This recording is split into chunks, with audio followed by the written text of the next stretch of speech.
So this was Eno's principle. As I said, he died in 715, and he left 5 very great disciples who taught substantially the same sort of thing.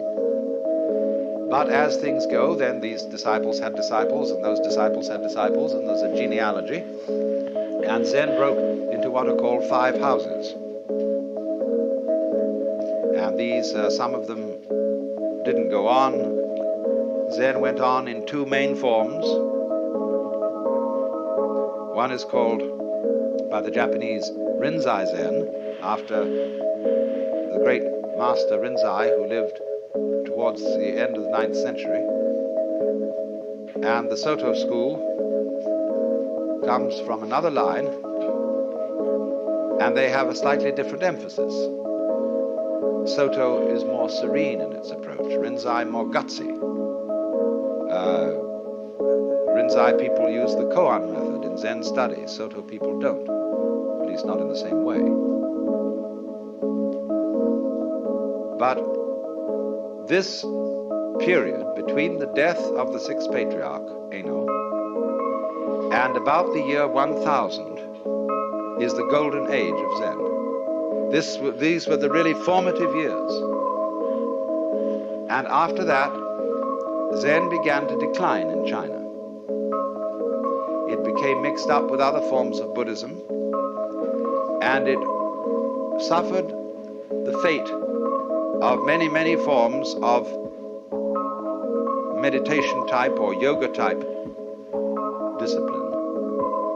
It got a little bit sidetracked into occult and psychic matters, what are called in Buddhism siddhi, or the development of supernormal powers. For Zen, this is completely beside the point. But it got involved with Chinese alchemy, with Taoistic alchemy, and all sorts of foolishness in that direction. But a very strong strain of Zen went to Japan. The first being, in about 1130, the monk Eisai, and then about 1200, the monk I told you about, Dogen, who founded the great, beautiful, gorgeous, voluptuous monastery at Eiheiji, which exists to this day. Now, in this golden age of Chinese Zen, the main method of study was walking Zen rather than sitting Zen. All monks were great travelers, and they walked for miles and miles through fields and mountains, visiting temples to see if they could find a master who would cause their spark to flash, to get what is called in Mandarin Wu, or in Japanese Satori, or in Cantonese This always rather fascinates me, the way this character is written.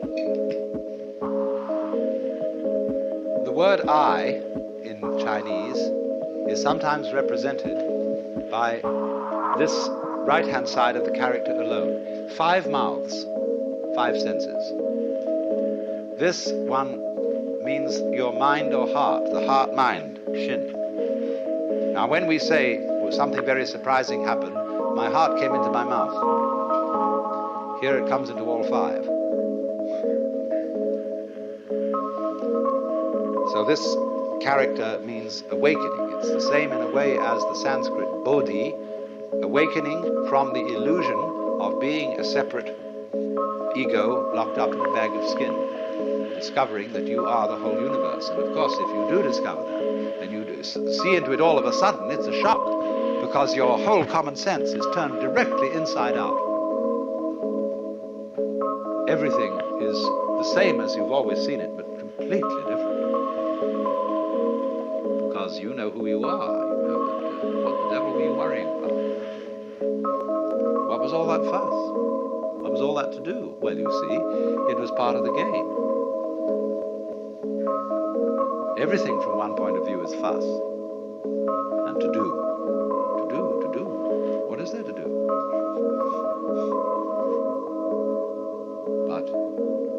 when you wake up, you see, and discover that all this to do wasn't you, or what you thought was you, but was the entire works, which we could just call it, that you're it, and it is it, and everything is it, and it does all things that are done, then that is a great surprise. But it sounds tasteless. It sounds empty. It sounds void.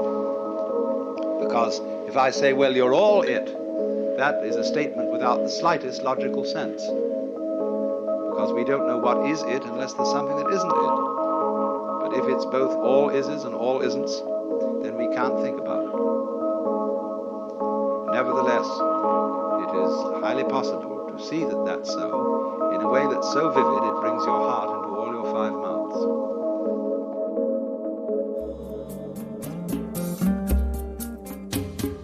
Out of Your Mind now continues with the next lecture from the World as Just So lecture series.